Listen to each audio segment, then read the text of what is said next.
que realmente significa ser vulgar? É um crime ou um desafio ao poder?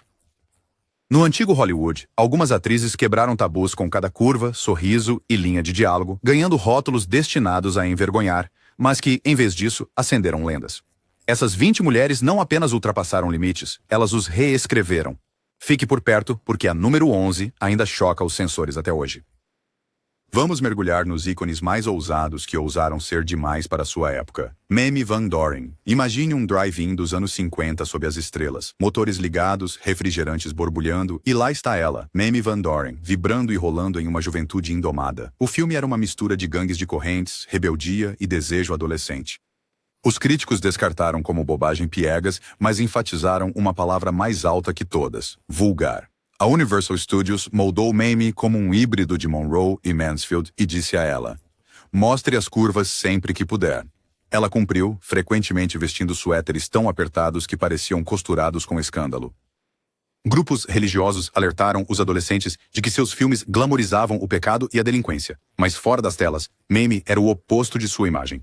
Ela lia jornais, se apresentava para as tropas no Vietnã e nunca perdia os serviços religiosos de domingo. Ela uma vez brincou: delinquente? Eu nunca nem recebi uma multa de estacionamento, só corações. Ainda assim, o rótulo grudou em seu nome como lantejoulas em spandex. Mais tarde na vida, Mamie abraçou a piada, aparecendo em documentários sobre censura dos anos 50 com um piscar de olhos. Ela sabia que sua marca nunca foi sobre nudez, era sobre ousadia. Seu estúdio lhe designou um conversível dourado champanhe para sessões de fotos e esperava que ela mandasse beijos como se imprimissem dinheiro, e ela o fez. Hoje, seu rebolado vulgar parece mais uma reverência atrevida a uma era puritana desesperada para controlar seus desejos.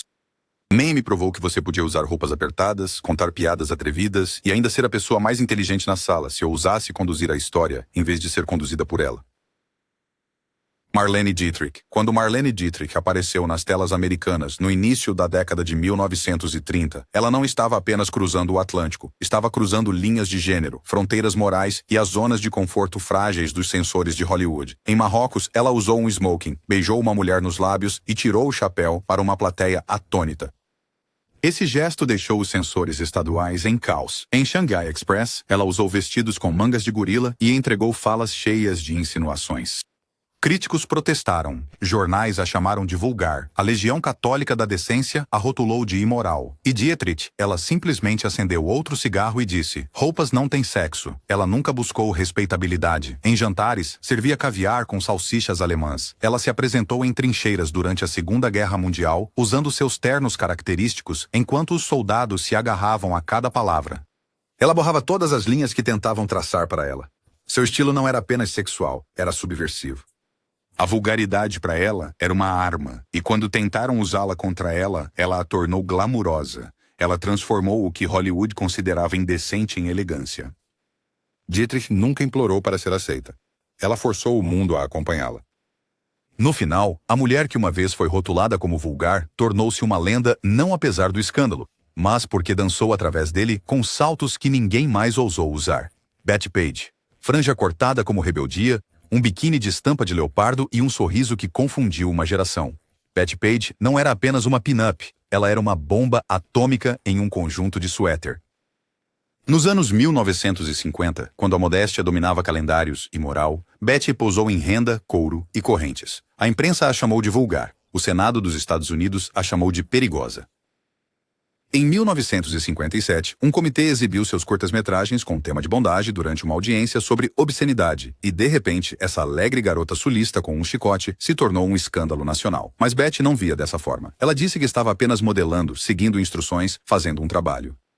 Fora das câmeras, ela fazia trabalho voluntário na igreja, assava biscoitos para os vizinhos e uma vez disse que achava a Bíblia mais escandalosa do que suas fotos.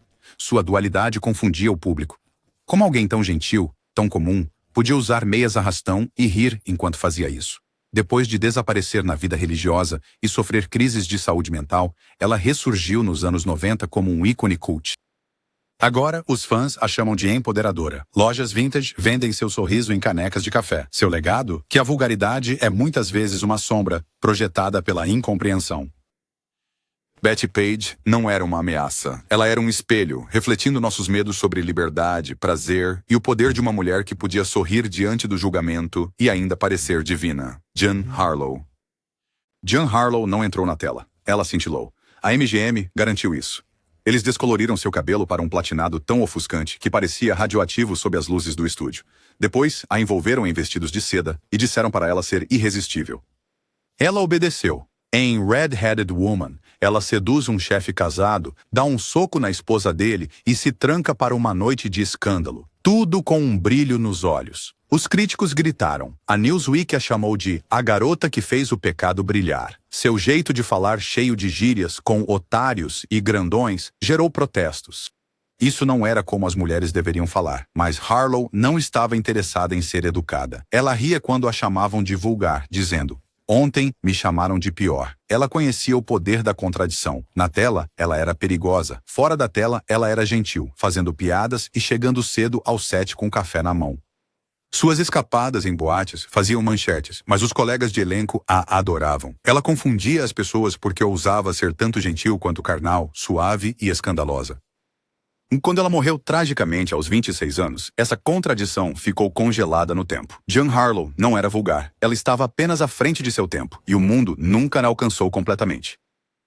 Clara Bow nunca deveria ter acontecido. Uma garota do Brooklyn criada na pobreza, ela não tinha pedigree, nem dicção refinada e nenhum interesse em agir como uma dama. Mas quando ela apareceu na tela do cinema mudo, o público não se importou, porque Clara tinha aquela mistura elusiva de carisma e caos. Nisso, ela saltava para o quadro, ria alto demais e beijava como se fosse de verdade. Críticos a chamavam de selvagem. Pais a chamavam de vulgar. Grupos da igreja distribuíam panfletos, alertando que ela glamorizava o pecado e os excessos das flappers. Mas Clara era uma onda avassaladora. Ela dançava no Coconut Grove, corria de carro pela Sunset Boulevard e posava de maiô sem meias. Escandalosa na época, ela não era recatada. Ela não sussurrava. Ela vivia. Fora das câmeras, os boatos eram incessantes. Histórias de triângulos amorosos, explosões públicas e casos nos bastidores, algumas reais, a maioria exagerada, alimentavam a obsessão do público. Quando os filmes sonoros chegaram, seu forte sotaque do Brooklyn virou piada. Hollywood a chamou de vulgar demais para os diálogos. Ela deixou a tela e os holofotes para trás. Anos depois, historiadores viram a verdade. Clara Bow não era vulgar, ela era autêntica. E para uma sociedade aterrorizada por mulheres reais com apetites reais, isso era a coisa mais chocante de todas. Rita Hayworth. Rita Hayworth nunca precisou se despir. Ela apenas tirou uma luva. Em Gilda, aquele único deslizar de cetim deixou os sensores loucos. A câmera demorou. Seus quadris balançaram. E por um momento, a América prendeu a respiração. Ela não tirou muita coisa, mas a sugestão, isso foi suficiente. Grupos de pais protestaram. A revista Life chamou de lendário. A Legião Católica da Decência rotulou como vulgar. Durante a Segunda Guerra Mundial, soldados a penduraram em rendas nas paredes dos quartéis. Alguns capelães argumentaram que isso diminuía o moral, porque elevava todo o resto. Mas Rita não foi um escândalo da noite para o dia. Ela treinou dança por anos, nascida Margarita Cancino, praticando até seus sapatos rasgarem. Ela odiava o rótulo de deusa do amor, uma vez confessando: "Os homens vão para a cama com Gilda, mas acordam comigo." Fora das telas, ela era tímida, frequentemente lutando contra a depressão e mais tarde o Alzheimer. Mas o mito estava preso naquela luva, naquela revelação lenta e hipnótica. Não era nudez, era sugestão, tão perfeitamente elaborada que ofendia precisamente porque era contida. Rita Hayworth se tornou a personificação de como pouco era necessário para Hollywood chamar uma mulher de vulgar. Uma luva, um olhar, um momento que fez história no cinema e mudou o significado de Encanto para sempre. Hedy Lamarr. Antes de se tornar a mente por trás da tecnologia sem fio que alimenta o seu Wi-Fi, Hedy Lamarr estava nas manchetes por um motivo totalmente diferente: nudez. Em êxtase, ela apareceu nadando nua e, mais escandaloso ainda, interpretou um orgasmo na tela. Os censores europeus se contorceram. Os papéis do Vaticano chamaram de arte vulgar. Quando ela chegou a Hollywood, o chefe da MGM, Louis B. Mayer, avisou os repórteres. Sim, ela estava em um filme atrevido, mas aqui ela será uma dama. Mas Lamarr nunca esqueceu o que significava escandalizar. Seus filmes americanos, como Argel e Sansão e Dalila, ainda fervilhavam com glamour proibido. Fora das telas, ela era ainda mais perigosa, falando abertamente sobre sexo, poder e ciência em uma época em que as mulheres deveriam sussurrar. Durante a Segunda Guerra Mundial, ela co-inventou um sistema de salto de frequência para guiar torpedos, tecnolo. A Marinha ignorou, mas mais tarde, tornou-se a espinha dorsal do Bluetooth. Os repórteres perguntavam a ela sobre maridos e penteados. Ela uma vez disse: "Qualquer garota pode ser glamourosa. Tudo o que ela precisa fazer é ficar parada e parecer estúpida." Mas Red não ficou parada. E ela nunca foi estúpida. Ela foi rotulada como vulgar desde cedo e nunca se livrou do rótulo, mas a história a redimiu. Agora, seu nome está na interseção entre genialidade e escândalo. Um lembrete de que a sociedade muitas vezes teme a genialidade quando vem envolta em beleza. Jayne Mansfield. Se Marilyn Monroe era champanhe, Jayne Mansfield era uma garrafa de refrigerante agitado.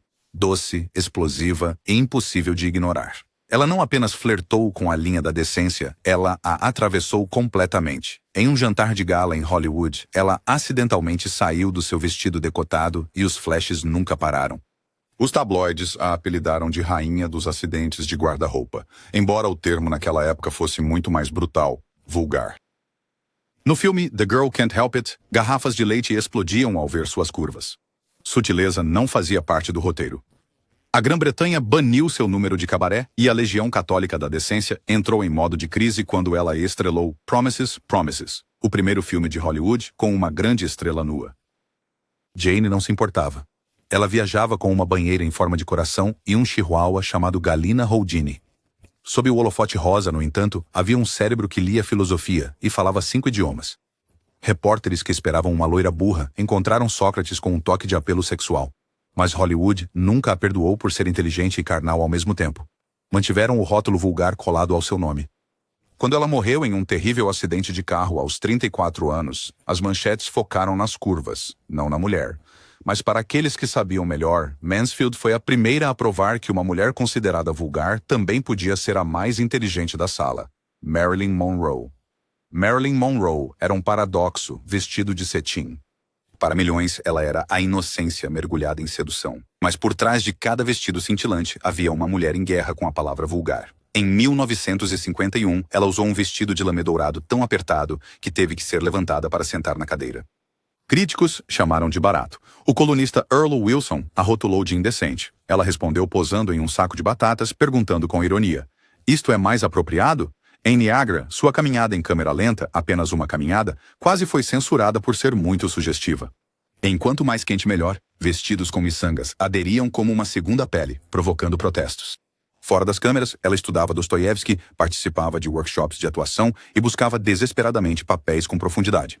Mas as entrevistas sempre voltavam a um ponto: o apelo sexual. Monroe suspirou. "Um símbolo sexual se torna uma coisa, e eu simplesmente odeio ser uma coisa." Hollywood usava seu corpo, mas ignorava sua mente. Eles a rotulavam de vulgar quando ela assumia o controle de sua imagem, e ainda assim, ela redefiniu a sensualidade na tela. Não por acidente, mas por design. Ela era tanto o espelho quanto a ilusão, a piada e o desfecho. A tragédia de Monroe não foi que ela foi mal interpretada, é que ela entendia tudo e participava, sabendo que o jogo estava viciado desde o início. Brigitte Bardot, Luz do Sol, Areia e uma Dança Descalça. Brigitte Bardot em E Deus Criou a Mulher não foi apenas uma atuação, foi uma detonação cultural. A Luz do Sol francesa colidiu com a fúria católica. O Vaticano condenou. Prefeitos dos Estados Unidos ameaçaram proibições. Manchetes gritavam vulgar enquanto cinéfilos faziam fila para dar uma olhada. Bardot não apenas atuava, ela irradiava liberdade. Ela tomava sol de topless quando isso ainda era considerado crime em muitos países. Seus amantes, casamentos e nudez sem remorso escandalizaram os tradicionalistas, mas Bardot deu de ombros. "Sou imaculada. Não tenho nada a esconder." A Variety a rotulou como o rosto do cinema vulgar. Ela se tornou uma musa, uma ameaça e um mistério. No entanto, seu melhor trabalho, como O Desprezo, revelou uma alma repleta de vulnerabilidade. Ela mostrou que sensualidade não significava estupidez. Quando os anos 70 chegaram, Bardot passou de deusa do sexo a ativista dos direitos dos animais, lutando contra os comerciantes de peles com a mesma fúria que antes usava contra normas puritanas. A mulher que uma vez foi acusada de corromper a moral tornou-se uma voz para as criaturas sem voz, e nessa evolução reside a verdade. A vulgaridade de Bardot não era vulgar de forma alguma. Foi a recusa em deixar que alguém ditasse como uma mulher deveria se mover, falar ou amar. Sharon Stone. Um cruzar de pernas, apenas um, e Sharon Stone se tornou a figura mais controversa do cinema da noite para o dia. Em Instinto Selvagem, ela interpretou Catherine Tramiel, uma personagem tão legal quanto ela era carnal. Durante um interrogatório policial, Stone cruzou as pernas e o mundo perdeu a cabeça. Críticos chamaram de vulgaridade. Censores estaduais debateram proibir o filme inteiro. Cinemas colocaram avisos de somente para adultos em cartazes por uma cena que durou segundos. Stone, na época ainda em ascensão, não foi questionada sobre o enredo ou atuação. Ela foi questionada sobre moralidade. Mas ela defendeu o momento. Foi poder, ela argumentou. Uma mulher dominando o ambiente, invertendo o olhar. Ainda assim, a etiqueta de vulgar ficou. Seus papéis em Sliver e Cassino apenas ampliaram o debate. Fora das telas, ela era brilhante, espirituosa e profundamente envolvida na conscientização sobre lesões cerebrais após sobreviver a um derrame. Mas a indústria e a imprensa continuavam a defini-la por um único momento cinematográfico de destaque. Com o tempo, Stone mudou a narrativa. Sua história tornou-se uma de resistência, inteligência e de reconquistar os holofotes. Porque a vulgaridade, no caso dela, não era sobre exposição. Era sobre o medo de uma mulher que sabia como usá-la. Monica Bellucci. Quando Irreversível estreou em Cannes, em 2002, alguns membros da audiência fugiram de seus assentos. Outros gritaram para a tela. Monica Bellucci acabara de interpretar uma vítima em uma das cenas mais angustiantes do cinema. Tão crua, tão realista, que marcou todo o filme como impossível de assistir. Cruel e, acima de tudo, vulgar. Bellucci manteve-se firme. A violência, disse ela, foi feita para confrontar, não para excitar, mas a reação negativa a envolveu como perfume. Mesmo seus filmes anteriores, como Malena, onde interpretou uma viúva de guerra idolatrada e vilipendiada por sua beleza, haviam gerado indignação por cenas que ousavam mostrar sensualidade através do olhar feminino. Fluente em francês, italiano e inglês, Bellucci citava Camus em entrevistas coletivas e se recusava a se conformar às expectativas de como uma mulher linda deveria se comportar. Ainda assim, a vulgaridade a seguiu, não por suas ações, mas por causa do desconforto da sociedade com o poder em um pacote bonito. Hoje, críticos reavaliam Irreversível como uma obra de arte brutal. Bellucci, de salto ou descalça, nunca se desculpou pelo papel que escolheu.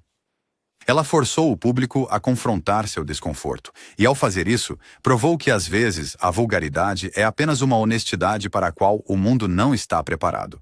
Elizabeth Berkley. Quando Showgirls chegou aos cinemas em 1995, os críticos não apenas analisaram o filme, eles o atacaram como um vírus cultural. Elizabeth Berkley, antes a adolescente de rosto doce de Saved by the Bell, tornou-se de repente a garota propaganda de Hollywood para a vulgaridade. Clubes de striptease iluminados por neon, cenas explícitas e drama exagerado fizeram senadores debaterem as classificações de filmes. A atuação de Berkley, cheia de ambição e energia desvairada, foi descartada como de mau gosto, obscena, até mesmo suicídio de carreira. Mas por trás do caos havia um comentário sério sobre exploração e poder. Ninguém se importou. Ela se tornou uma piada da noite para o dia. Apresentadores de programas noturnos fizeram piadas. Estúdios ficaram em silêncio. Ainda assim, Berkley não desapareceu. Ela se reinventou na Broadway, no cabaré e como mentora para jovens artistas. Ela lançou programas de autoestima e defendeu publicamente a tomada de riscos na arte. Com o tempo, Showgirls ganhou status de culto. O que antes horrorizava os críticos agora é estudado em aulas de cinema. A palavra vulgar desapareceu, substituída por visionária por ousar desafiar zonas de conforto. Berkley não apenas sobreviveu à tempestade, ela a superou, provando que a vulgaridade muitas vezes revela mais sobre aqueles que a gritam do que sobre aqueles que carregam o rótulo. Madonna. Em Corpo em Evidência de 1993, Madonna não apenas atuou. Ela usou cera, algemas e uma sexualidade crua que lhe rendeu uma classificação NC-17. Os críticos chamaram o filme de obsceno. Jornais publicaram manchetes como Madonna arrasta Hollywood para o lixo. Mas para Madonna, a controvérsia não era novidade, era moeda. Um ano antes, ela havia lançado Sex, um livro de mesa de centro provocativo que causou boicotes em livrarias e picos de vendas de discos. Ela sabia exatamente o que estava fazendo. Ainda assim, o rótulo de vulgaridade a assombrava a cada passo no cinema. A imprensa ignorou seus papéis mais discretos em Desperately Seeking Susan ou A League of Their Own, focando em vez disso em bodysuits de renda e comportamentos que ultrapassavam limites. Madonna defendeu suas escolhas como arte, explorações do poder e desejo feminino. Os homens fazem isso o tempo todo, ela argumentou. Por que eu não posso? Hoje, Corpo em Evidência parece brando comparado ao erotismo da era do streaming. No entanto, seu legado persiste porque Madonna não apenas interpretou papéis, ela quebrou gaiolas. Seu nome continua sendo um aviso e um farol de que a vulgaridade é É muitas vezes apenas confiança em uma chave que o mundo não está pronto para ouvir. Raquel Welch. Raquel Welch não precisava de diálogo para fazer manchetes, apenas um biquíni de pele. Em 1 milhão de anos antes de Cristo, ela mal falava, mas seu pôster quebrou recordes e corações adolescentes. A imagem a definiu. Parte fantasia pré-histórica, parte tabu moderno. Críticos zombaram. A Variety chamou de primitivo. Outros preferiram um termo diferente, vulgar. Em Mira Breckinridge, ela inverteu as normas de gênero e chocou a todos com sátira ousada. A revista Time disse que redefiniu a falta de gosto. Raquel suportou o peso das críticas, mas continuou. Em Os Três Mosqueteiros, ela entregou comédia física com um timing para rivalizar com Chaplin. Fora das telas, ela falava abertamente sobre padrões duplos. Se os homens podem mostrar o peito nu, por que eu não posso mostrar os ombros? Ela lançou vídeos de fitness, apareceu em programas de entrevistas e encantou apresentadores de programas noturnos com inteligência e sabedoria. Sim, sua aparência gerou milhares de manchetes, mas por trás do glamour estava uma mulher que desafiava as regras. Não apenas interpretados por eles. Welch provou que você poderia ser um símbolo sexual, uma piada, e ainda sair com dignidade e uma era inteira assistindo. Angelina Jolie. Antes de seus elogios humanitários e discursos políticos, Angelina Jolie brilhou na tela em Pecado Original, um drama de época tão ardente que deixou os críticos se abanando. Luz de velas, suor e pele exposta levaram os críticos a rotular o filme, e Jolie como excesso vulgar. Mas o julgamento não parou por aí. As travessuras da vida real de Jolie, tatuagens, frascos de sangue trocados com amantes, entrevistas cruas, alimentaram um frenesi da mídia. Ela foi retratada como a mulher mais perigosa de Hollywood. No entanto, por trás das manchetes sensacionalistas, havia uma inteligência feroz e uma vontade inabalável. Jolie dirigiu filmes de guerra, adotou crianças de zonas de conflito e fez lobby na ONU com a mesma paixão que trazia para cada papel. O rótulo de vulgaridade, antes usado para envergonhá-la, tornou-se insignificante diante da mudança global. O arco de Jolie não era sobre redenção, era sobre reivindicação. Ela ensinou ao mundo que sensualidade e ativismo social podem existir na mesma mulher e, às vezes, a coisa mais vulgar que você pode fazer é se recusar a ficar em silêncio. Kim Basinger. Bluses baixas, jazz suave, gelo derretido lambido de dedos trêmulos. Em 9,5 semanas de amor, Kim Basinger deu uma performance que polarizou Hollywood. Críticos chamaram de pornografia softcore disfarçada de arte. Igrejas alertaram congregações. Alguns cinemas se recusaram a exibi-lo. A palavra vulgar se espalhou como fogo. Mas Basinger defendeu o filme, chamando-o de uma ópera emocional. Ela estava cansada de papéis ingênuos. Ela queria explorar o desejo real e pagou por isso. Seus papéis seguintes foram escrutinados. Então, veio sua maior aposta, comprar a cidade de Braselton, na Geórgia, para construir um estúdio de cinema. A imprensa zombou dela. Problemas financeiros seguiram. Ela perdeu a cidade, mas não a vontade. Em 1997, ela surpreendeu Hollywood com uma vitória no Oscar por L.A. Confidential. Seu papel? Uma acompanhante com dignidade, beleza e força silenciosa. Foi a vingança perfeita. A história de Kim Basinger prova que ser rotulada como vulgar é muitas vezes o primeiro sinal de que você está no caminho certo para a reinvenção. Theda Bara. Antes de Hollywood encontrar sua voz, Theda Bara sussurrava com os olhos, e o mundo chamava isso de mal. Nascida Theodosia Goodman, os estúdios a rebatizaram como Theda Bara, supostamente um anagrama para a morte árabe. Em A Fool There Was, de 1915, ela se reclinava em peles, atraindo um homem casado para a ruína. Um único intertítulo dizia: Beije-me, meu tolo. E o público ficou chocado. Boletins da igreja condenaram sua imagem como satânica. Seus cartazes de filmes a mostravam coberta de peles de cobra, posando com caveiras e crucifixos. Bara nem falava na tela, mas aterrorizava a maioria moral. Os cinemas de pequenas cidades proibiram seus filmes. Críticos a chamaram de a primeira sedutora do cinema americano. Vulgar demais para o púlpito, fascinante demais para ser ignorada. Fora das câmeras, ela era quieta, respeitosa, até tímida, mas seu mito era muito poderoso. Ela se tornou a vamp, um termo ainda usado para mulheres consideradas perigosamente atraentes. A maioria de seus filmes foi perdida em um incêndio, mas seu impacto perdura. Theda Bara provou que, mesmo em silêncio, o encanto de uma mulher poderia abalar as próprias fundações da decência. Mae West. Antes que a censura tivesse um nome, Mae West já tinha uma piada. Ela não sussurrava palavras doces. Ela lançava duplos sentidos como bombas. Nos anos 1930, ela usava cetim apertado. Desfilava como uma rainha e entregava falas carregadas de pecado brincalhão. Sua peça Diamond Lil e filmes como She Done Him Wrong dispararam alarmes nacionais. Líderes religiosos exigiram proibições. O recém-formado Código de Produção apontou para ela como a razão pela qual Hollywood precisava de limites morais. Uma estação de rádio de Boston até cortou seu esquete de comédia por soar muito sugestivo, mas West nunca se desculpou. "A censura me deixou rica", ela disse. Cada reclamação trazia mais pessoas para a bilheteria. Ela transformou a crítica em ouro de marketing. Fora do palco, era perspicaz, calculista e tinha total controle de sua imagem. Seu legado? Essa vulgaridade é muitas vezes apenas a coragem de dizer o que os outros não dizem. Mae West não quebrou as regras. Ela as reescreveu com batom vermelho. Pamela Anderson, maiô vermelho. Cabelo loiro. Câmera lenta. Pamela Anderson não era apenas um ícone de Baywatch. Ela era a personificação de todas as fantasias dos anos 1990. Mas os críticos não viam uma mulher. Eles viam um espetáculo, uma piada, um pedaço ambulante e saltitante de vulgaridade no horário nobre. Quando ela estrelou em Barbed Wire e Raw Justice, os críticos descartaram os filmes antes dos créditos finais.